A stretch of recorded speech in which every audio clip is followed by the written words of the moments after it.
in that time period, something happens where not only are we forging new relationships, but we're sparking and igniting the possibilities for someone's future. Yeah. And that right there is why I get up every morning.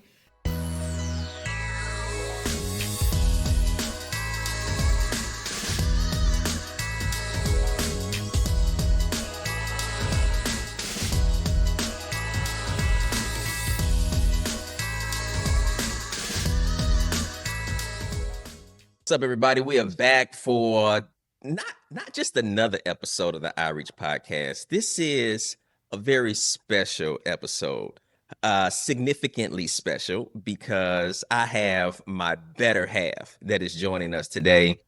You know, she's been on here before, but I've got her on again, and she's probably going to be on again. Right. But this is Ebony Robinson here. You know, of course, we have the privilege of leading ConstructReach, but a lot of times we may hear stuff from me. And I wanted to have her on, especially because of not only just with us doing work together, but her contribution to this company, this organization, how we got started. So we go get into a lot of that, y'all. Officially, right? She is the COO of ConstructReach. If you let her tell it, she runs everything. And I just say, yes, you do. She is the COO of all things Robinson and right. ConstructReach. But babe, Ebony. Lord. How you doing today? I am doing well. Excited to be again a part of this amazing podcast initiative, Outreach, and what we've been able to do thus far. Now, listen, you are always, and of course you know this, but I'm always interested in knowing everybody's journey and how they got to the position that they're currently in. Right. And so everybody has a story. As you know, you have a story as well. Right. So when we think about the origin of ConstructReach, you know, talk to us a little bit about how things got started from your perspective, because you had a career, you know, and you were doing very well. I ain't gonna tell your story for you and take your thunder, you know, but if you want to throw figures out there, I mean, doing sales of upwards of 50 million and things of that nature, like you were doing it. So talk to me a little bit from your perspective, the origins of ConstructReach and how you got to where you are. Oh, wow. That is a loaded question. However, we'll love to talk about the genesis of just being in this position now, right? 7 years later, with ConstructReach, co-leading it with my husband, which that alone is a gift. Yours truly. It is a gift in its own right.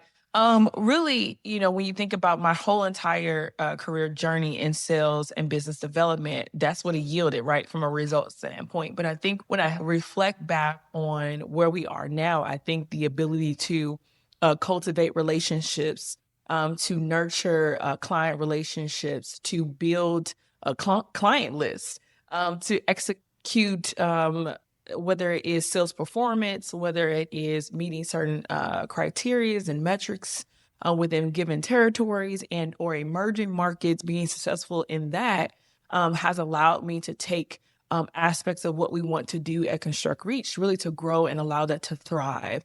And so throughout my sales career, I really had various opportunities ever since I was in college and through Inroads program to really kind of have the entrepreneurial spirit and lead my own. So whether it was a territory, that was a project, that was an initiative, I was empowered by my leadership teams and different roles and responsibilities that I got a chance to be over to really do that, all the way to managing teams. And so through that, really understanding what it takes, what is the acumen, the executive acumen that needs to go into play? How do you market? How do you create a strategy? How do you implement? How do you take your vision and then galvanize a team? I thank God all the time for that nothing was wasted in that experience, but also to be equipped to lead effectively and lead intentionally. I think that's something that we value at ConstructReach, whether it's directly with our teams or whether it's in partnership with others, whether that be with general contractors, brands, organizations, students, our teachers. That same intentionality that was really developed in the early part of my career is something I still hold true, and I think collectively we hold true to today. And as it relates to the origin of ConstructReach, a little bit of uniqueness, and then I was kind of reflecting on really just how far we've come. Oh, yeah. And where we started. So I was kind of looking through pictures. I don't know about you guys, if sometimes pictures allows me to remember, like, okay, what was that genesis? What happened in that Reminisce moment? a little bit. Yeah, just a little bit. So Paul and I have known each other for like 20 plus years. Okay. Married for 15. For forever. We've been knowing each other since like half of our lives. yeah. If it's 20 plus years, then that meant I was 7. Yeah. No. Oh my God. No, not at all. But we've known each other for a long period of time. And even when we were in high school, we had this innate desire individually and collectively to have an impact, to empower, to mentor, to enrich the next generation. And I really think that back in, I'm talking about 2007, not even 2000. I'm talking about what? I'm sorry, 2003, 2. Yeah, yeah. Right? Something like that. Early we were part of the 99s and the 2000 Go ahead and date generation. yourself. Yeah, Okay. yeah. I was 7. I don't know about you. I was not 7 because I'm one of the greatest eras. And you know it, I know it, we know it, 99 and the 2000s. That's right. But in the early 2000s, as we shifted from our high school career to college career, we wanted to have an impact and to leave a legacy and create one. And so I think when I think about that back in the early 2000s to post-graduation to leading in our careers to then God calling Paul to not do ministry only, but really make an impact in the community in which he's from. And then that means if he's leading and we're married, that means me too. So us leading us to do, we really kind of had that intersection of our innate abilities coupled with our innate desires to be impactful to the need in the construction industry. And so when you think about the landscape of the industry and what's needed right now is a reposturing, a refresh, a breath of life into the full breadth of construction. And I think we get a chance to do that uniquely through our initiatives here at ConstructReach that is different from the rest. But that is really like how we got started. We had our own things going on. We were successful doing our thing. But I feel like just that still back in the early 2000s, just want to have an impact led us here to really meet the need of, okay, does the next generation fully understand the opportunities within this industry? And if they don't, how can we use our gifts and abilities, right, to bring visibility and accessibility to those pathways?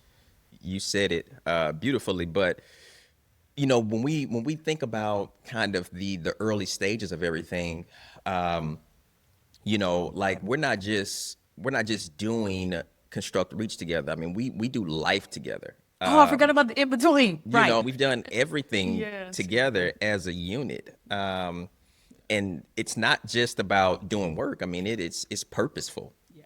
You know, we Keyword. both feel Purpose. right. Yeah, we both feel called to what we do. And I can remember when you were working and you know ConstructReach was just getting started, kind of getting past that conceptual stage, and we were developing the business plan forward or what have you. And of course, you know, you were helping along that journey as well, and staying up late, and we're talking through things and putting together strategies or what have you, but still had the 9 to 5. Yeah. You know, and I can remember just wrestling with the fact that, okay, this is going to take a lot of effort, but I don't want to pull you away from, you know, your own career, and sometimes from a woman's perspective, your own identity as well. And we were having conversations, but I've always seen in you the ability and the giftedness, you know, to have an impact on especially young women. You know, like ever since I've known you, you've always had a passion to connect with them. You've always just been a good relator. You've been somebody that could build community as well. You know, and so I'm seeing this on your life. I'm seeing this gift that you have to connect with people, to inspire young women.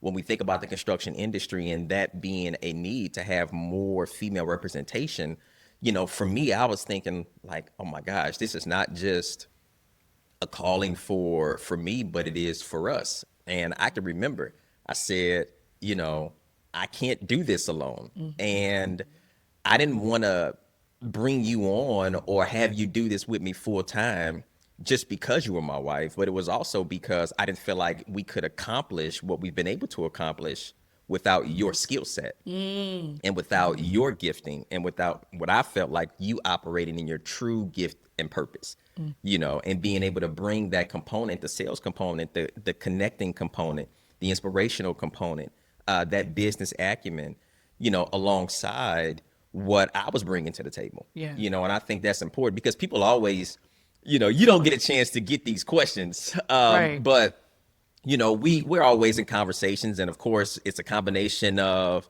digital meetings and in-person meetings. So people that's meeting us for the first time, they'll see us jump onto the screen, maybe two different backgrounds or what have you, two different settings, but they see the name at the bottom, Paul Robinson, Ebony Robinson. And they always ask in a roundabout way, so are you guys related? You know, I was like, yeah, we are. But the funny thing is when it's in person, Yeah.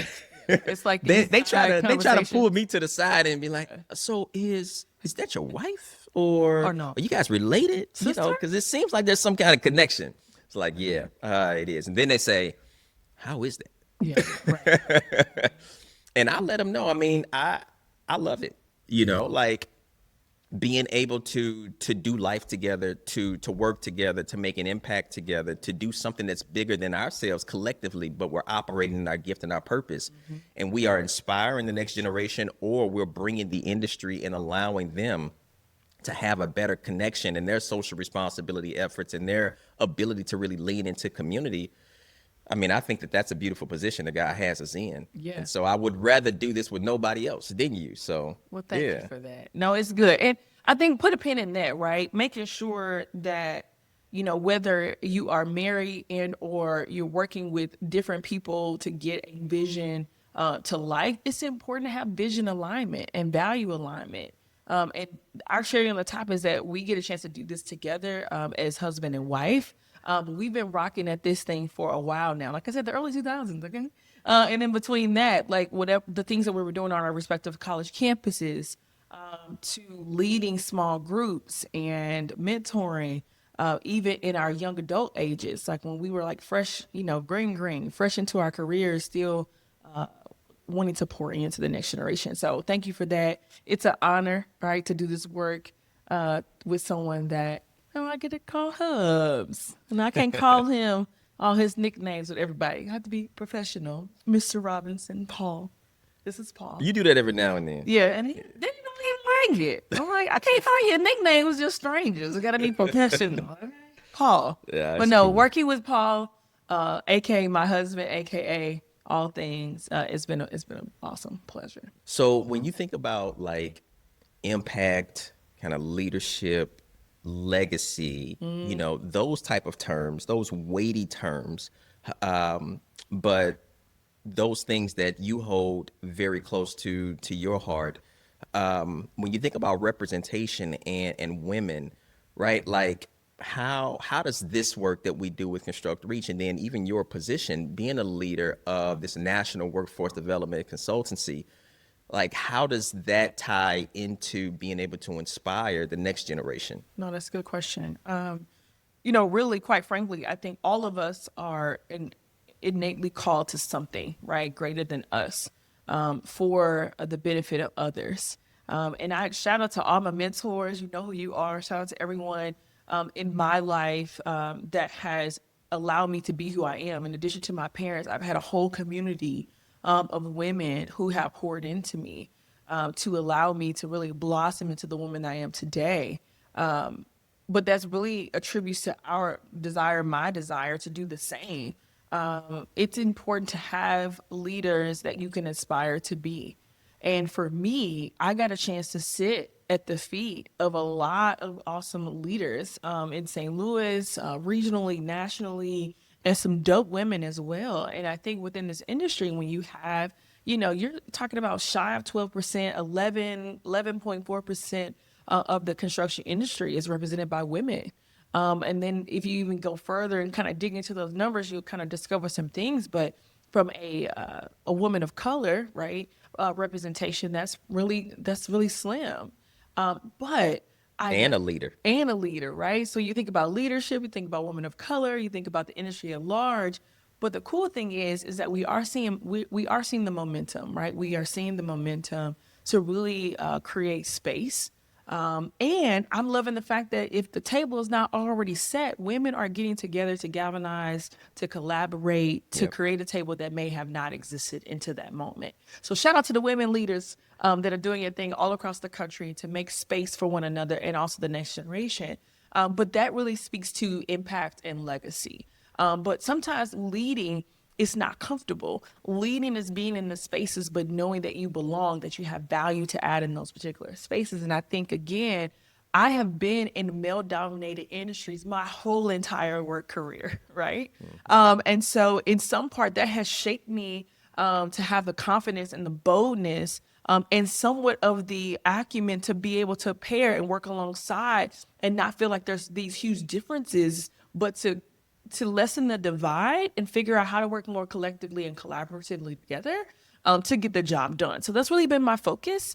Letting the work speak for itself. For all of my athletes out there, you know how that is. Sometimes you just got to leave it on the court. You got to leave it on the field. And I think when it comes to the work that we're doing, it has to be less about the emotion of it or how it makes me feel when you face challenges in this industry, or maybe you don't feel heard, you don't feel seen, but it's finding those opportunities, right, to really shine light on the matter at heart, and to focus on the win-win for everybody, right, that's in the room.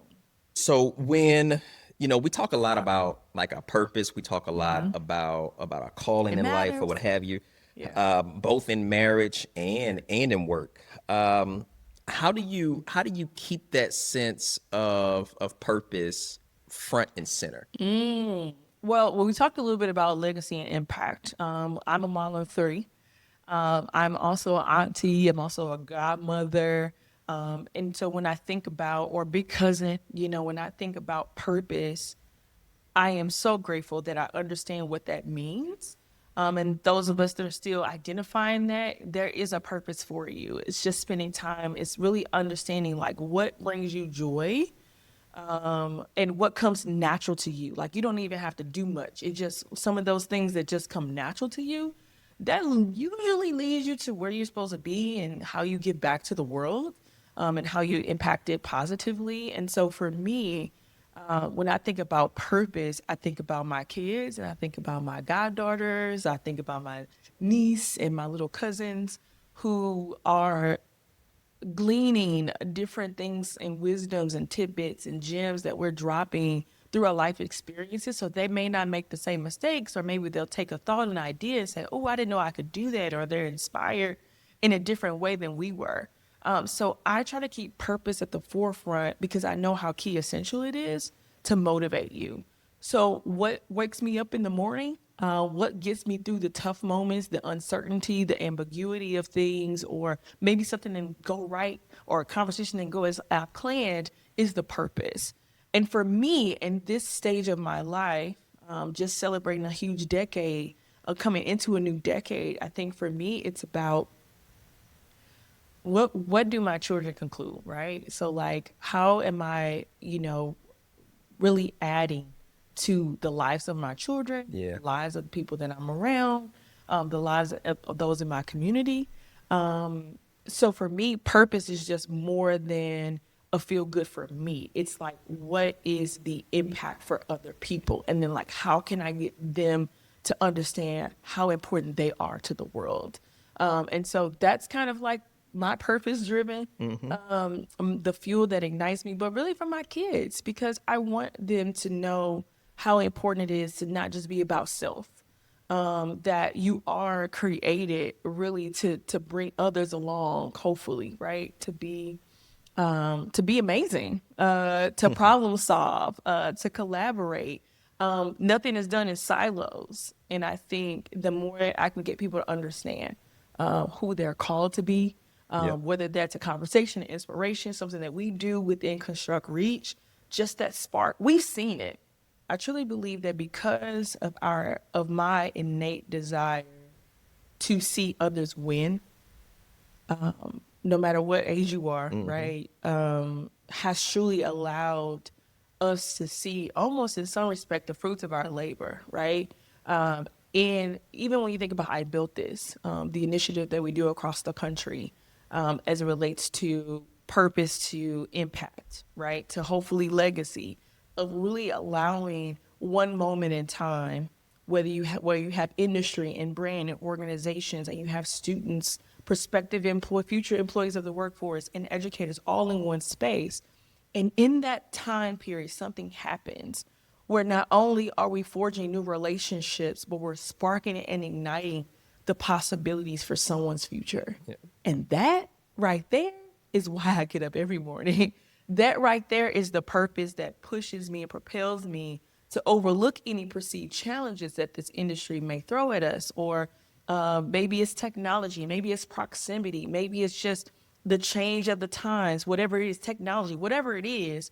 How do we keep the main thing? And that's the purpose, and really continue to pour into the next generation. That's very good.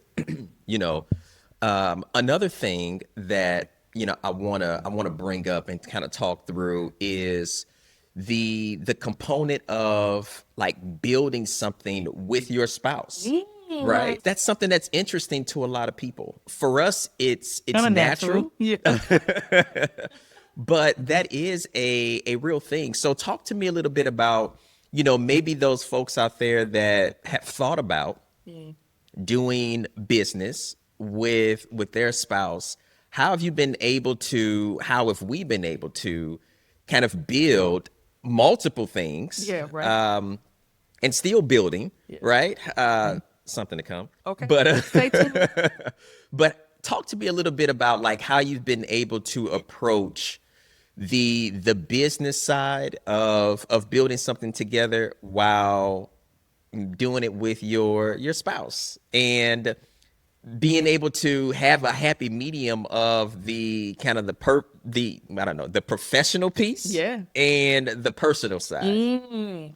Well, okay, let's be real. You got to like the person you're working with, okay? Even in your respective jobs. I hope you like the people that you're working with, because first and foremost, you got to like people, okay, that you're working with. And I truly enjoy him as a person.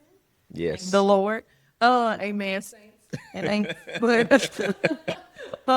one, I like him. But two, like I said before, I think it's important to have vision alignment. I can't say it enough. Like, first and foremost, you've got to be on the same page. I'm not saying you got to be in the same paragraph, but on the same page. Having the end in mind, understanding like what that looks like, and then what it takes. Building something takes sweat equity.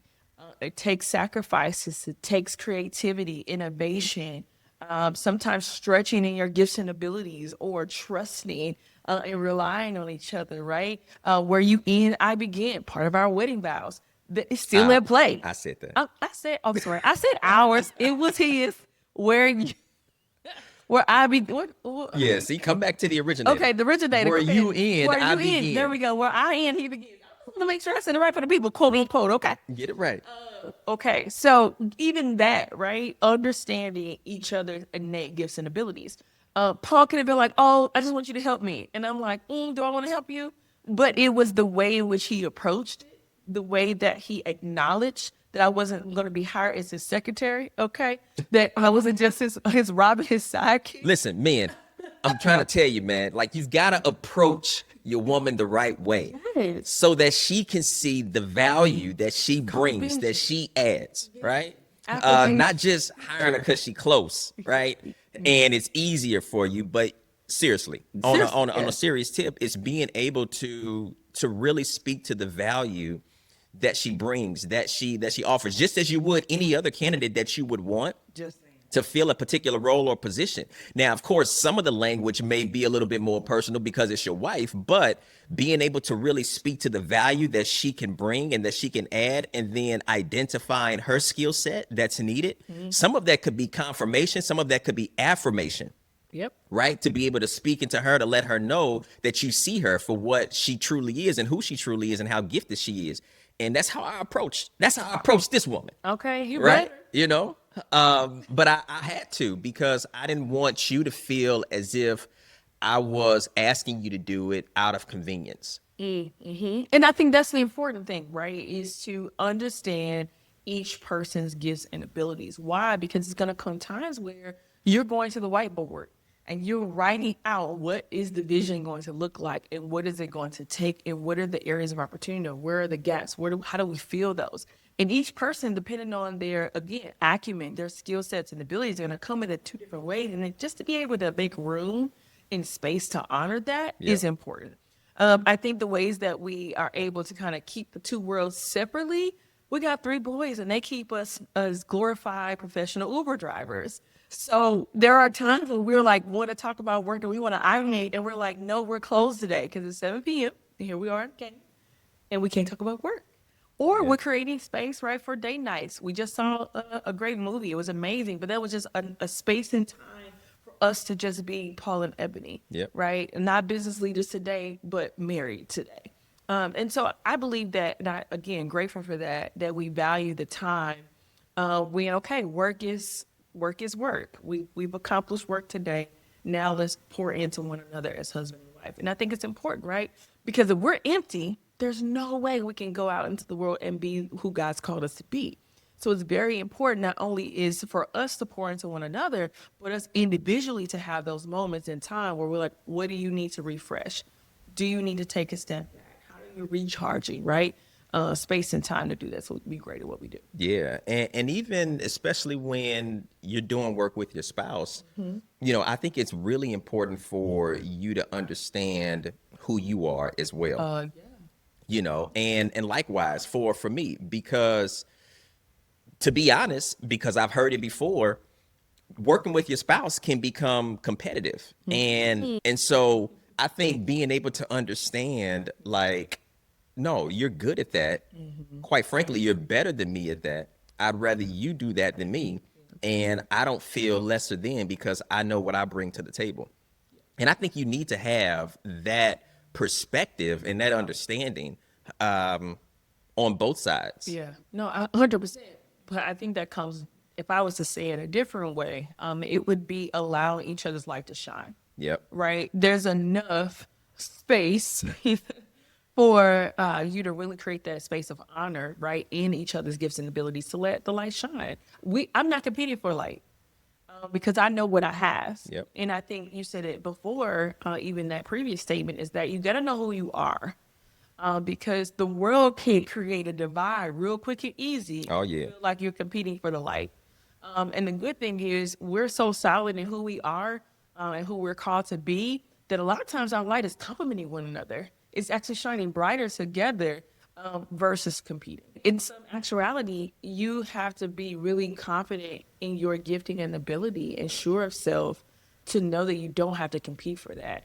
It should be complementary to it. Yeah. It should not be. Yeah. But that's mindset. Yeah. And I also think that is amplified in the sector that we do work in because you have women that don't have those type of positions at a high clip. Being able to see you and being able to see your light shine or, our lights kind of complement one another. And you pretty much have the main stage, if you will, for a lot of our community engagement events that we do across the U.S. And we're partnering with all of these companies and major brands and all of these schools and these students.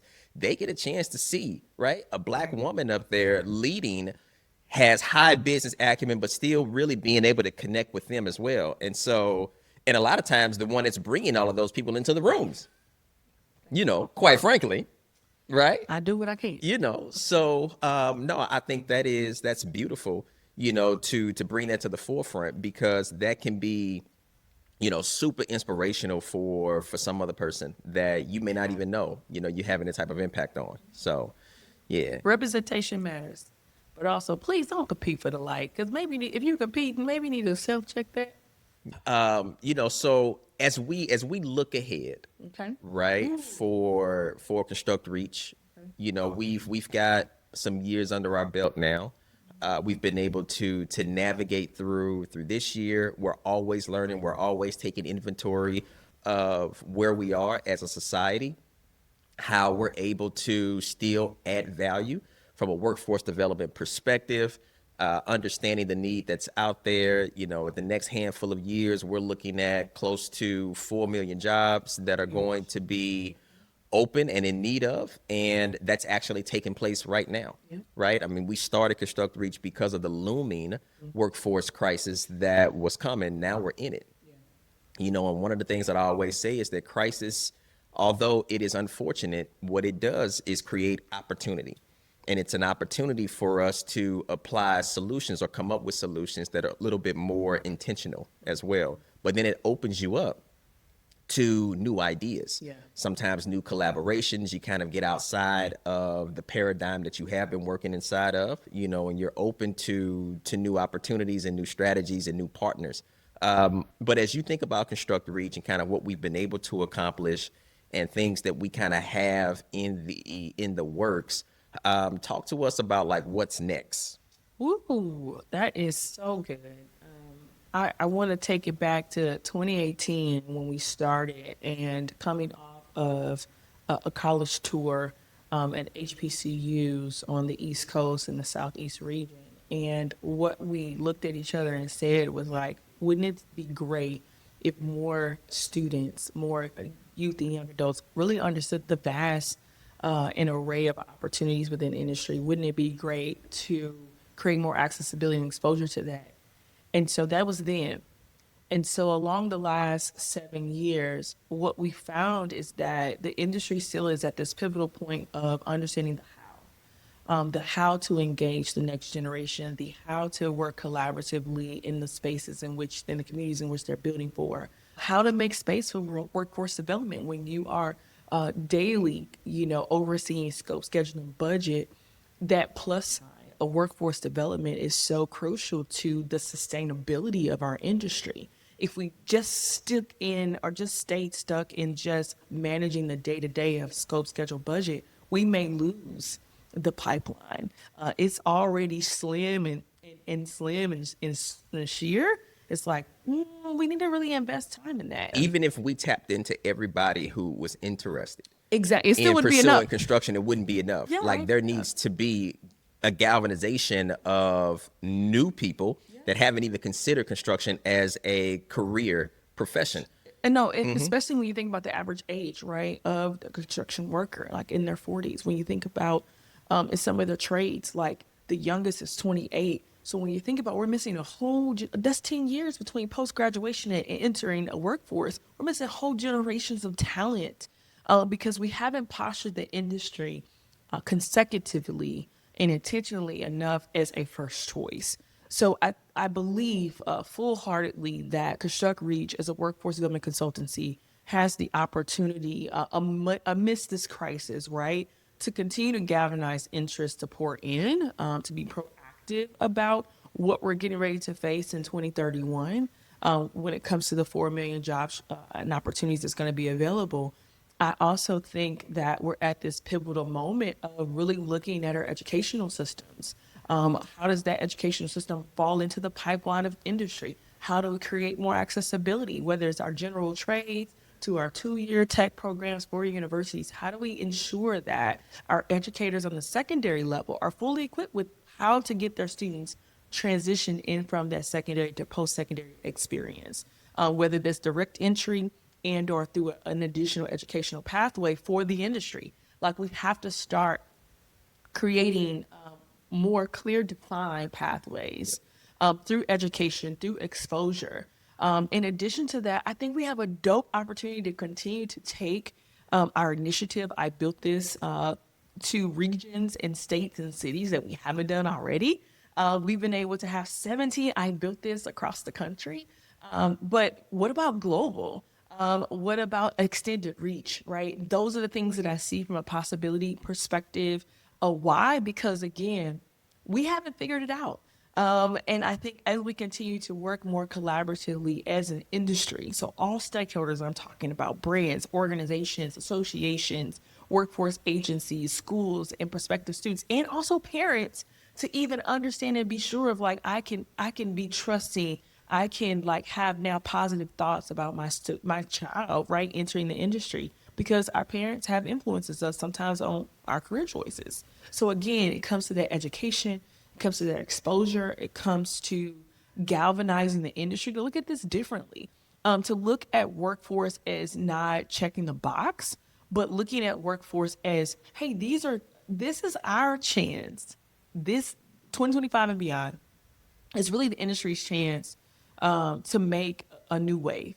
And the cool thing about ConstructReach is that we do it differently.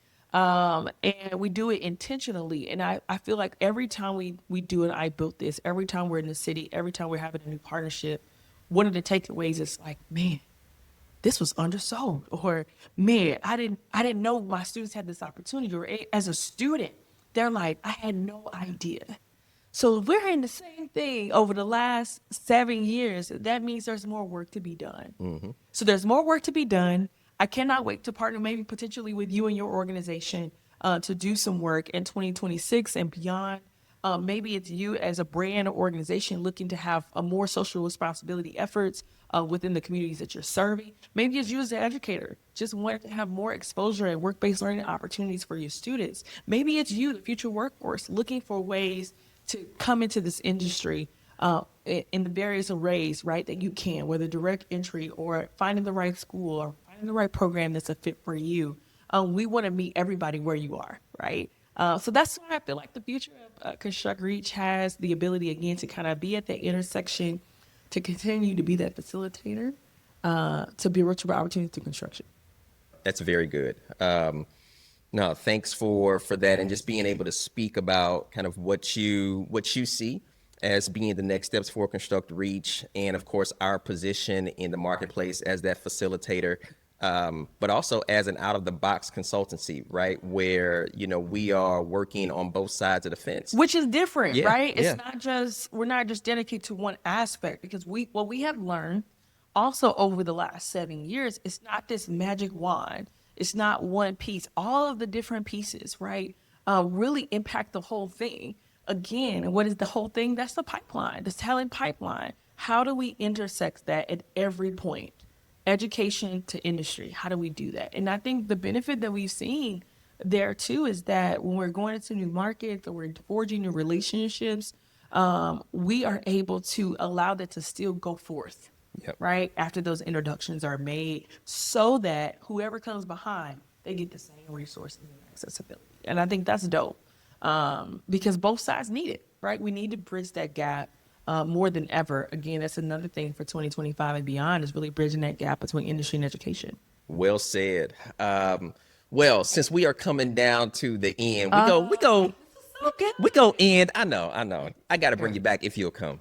Okay, sure. But let's end in a little fun way, okay? So I got some questions, all right? And don't put too much thought into it, right? Okay, ready? Yeah, all right. I think so. So let's see. Scared. I'm nervous. I gotta read these off. Okay. What's one thing about me at work that makes you laugh? Oh my gosh, makes me laugh at work. The one thing at work is that when I say something and then you re-say it and then I laugh. I'm like, I just said that. Oh yeah, I don't laugh when you do it. No, exactly. But I just said that. I just saying that does make me laugh. Okay, all right. Mm-hmm. Who is more likely to come up with a new idea in the middle of the night? Ooh, so once Paul is asleep, he's asleep, though he's a light sleeper. I'm the person I feel that writes, I don't know. I'm going to say we both could do that, but I got receipts of my 2 and 3 a.m. Brainstorming sessions. What you think? I don't know. Okay. I think it depends. All right. It could be either or, because I'm knocked out, right? Mm-hmm. But when the Lord wakes me up, I'm just okay. When you're getting them 3 a.m. wake up calls, baby, that's a vision being dropped in your spirit. Oh man. I'm just saying. Or something that you forgot to do. So that's why I'm like, that's me. Like if it's something that I've been ideating about or been thinking on. Okay, so that's you. I ain't gonna lie, y'all. I be asleep. So yeah, you do. You be asleep. Unless but your answer is you. Comes. Your answer is you. Say. Okay. Is this I think it's both. Yeah. You've had your moment or two. Yeah. Oh, not so. Okay. All right. Okay. How do you unwind after a big ConstructReach event? So an IBT, and I built this event. How do you unwind? Oh my. How do I unwind? Well, first of all, it's always a challenge within my team to see if I'm gonna keep my voice, right? Through the whole IBT. And lately I've been keeping my voice. So that's been a big one. How do you keep your voice through all things IBT? How do I recharge? I do absolutely nothing. I get on the couch. I get my, I don't know if y'all, I have Olivia Pope moments where I'm like popcorn and I get some apple juice or some Sprite and I'm in heaven. Okay. And I'm plugging into my favorite series. I'm watching a movie. I'm unwinding. I'm going into a very dark area. Please do not disturb. And I'm doing nothing. Yeah.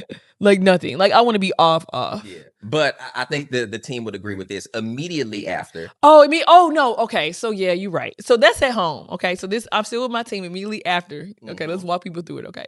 Immediately after IBT. Oh, we got to eat good. Okay. We got to eat. The table is spread. I wanted you to say it. I didn't want to say it for you. Oh, okay. The table is spread. Okay. We take some appetizers. We're doing 3 courses at least. You go eat. It's gonna be some food. There's gonna be some amazing mocktails on the list, so we're gonna ask them to make us something. We got appetizers rolling out. We got entrees. We sharing. We got a little bread, a cornbread on the table, depending on where we at. Okay. Then we may indulge in dessert, but nothing treats the soul like ice cream. So if that dessert ain't really working on that menu, baby, we as a team, we all loop de loop. We are going to get some ice cream, and so really being able to debrief with the team. To express gratitude of everybody's work. You've probably seen it on our socials. We definitely give a shout out to all of those individuals on our team that have their own gifting, but in their own unique ways and their giftings, they're contributing to the life of I Built This, where people are able to experience. I know. Shout out to the one that's on the other side. Yeah, okay. That captures every moment. Right, Boy Media. So even, what our team does, but it's always a treat to be able to debrief with them. Really kind of like, okay, how did it go? Like, oh my God, what was those moments, those aha moments, or the moments like, man, we owned this something. Oh, did you like that? Oh my God, that was so tight. That was so dope. So I love that. But when I get home, when Ebony lands in the STL, shorty, I'm gonna get on the couch with my bowl of popcorn, okay? And I am just doing nothing. All right. Until my kids call me. Mm-hmm. Last question before I let you go. What is one word that would describe our partnership? I'm too much of a communicator for one word. I'm not really simplistic. I call myself complex. We're learning that. Oh, we are? Okay. Can't you tell? Okay. One word. One word that speaks to our partnership. Yeah. Or relationship. Either one. I would say anointed. I would say that we are together. We are like really game changers. Like God has allowed us to be, I know that I'm in like 3 words, I know, but really like just who we've been able to evolve to become is really dope. And it's like compounded, like almost compound interest, for my money people out there, it's compound interest. When we together, it's nothing like it. No, you didn't like that? I liked it. I thought it was great. I mean, I thought it was amazing. Compound interest. Get it. Done. But no, I think it's an anointing opportunity to do work, to love each other, to like each other, to have a partnership that flourishes. We are in this thing 15 years. So just imagine becoming your own person, coming together as one and still being able to thrive in this thing. That means there's an anointing, there's a purpose, and we changing the game. All right. And mic drop. No, don't do that. Okay. But no, we out here changing the game. In our own way. Yeah. Well, thank you, Ebony /babe. You welcome. Love of my life. Hey, have your bestie up. Oh man, you better have your bestie up. No, it was good. Yeah, I enjoyed it. Awesome. Well, I hope you all were inspired by this.